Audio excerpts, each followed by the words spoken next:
আজ বানাবো পোস্ত বাদাম বাটা, যেটা একবার খেলে বারবার খেতে ইচ্ছে করবে। একদম সহজে বানিয়ে দেখাবো। একবার যদি এভাবে বানাতে শিখে যান তাহলে বাড়ির সবাই বারবার বানানোর জন্য আবদার করবে। তো কিছুই না, প্রথমেই কাঁচা চীনা বাদাম আমি শুকনো খোলায় ভেজে নেব।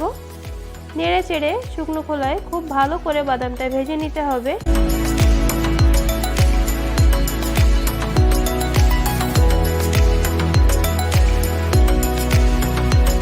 ভাজা হয়ে গেছে, এবার একটা থালায় ঢেলে নিচ্ছি। হাত দিয়ে ডলে ডলে খোসাগুলো এভাবে ছাড়িয়ে নিতে হবে। খোসা ছাড়িয়ে একটা বাটিতে নিয়ে নিয়েছি।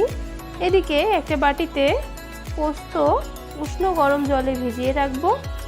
এবার কড়াইতে সামান্য সর্ষের তেল গরম করে কয়েকটা রসুন আর একটা শুকনো লঙ্কা ওই তেলের মধ্যে দিয়ে ভেজে নেব।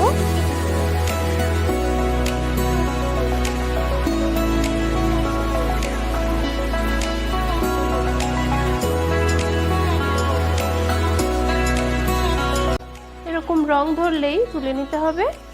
এবার একটা মিক্সিতে ভেজে রাখা বাদাম, জলে ভেজানো পোস্ত, দুটো কাঁচা লঙ্কা আর যে রসুন ও শুকনো লঙ্কা ভেজে রেখেছিলাম সেটা দিয়ে মিহি পেস্ট বানিয়ে নেব।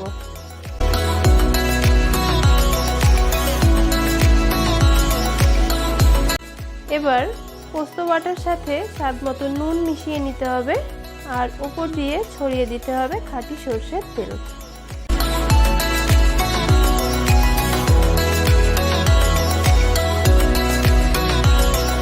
ব্যাস রেডি হয়ে গেল দুর্দান্ত স্বাদের এই পোস্ত বাদাম বাটা। পরোটা দিয়ে অথবা ভাত দিয়ে মেখে খেতে জাস্ট জমে যাবে। আজ এ পর্যন্ত, দেখা হচ্ছে আপনাদের সাথে নেক্সট ভিডিওতে। আমার ভিডিও যদি আপনাদের ভালো লেগে থাকে তাহলে অবশ্যই আমার চ্যানেলটিকে ফলো করে নেবেন।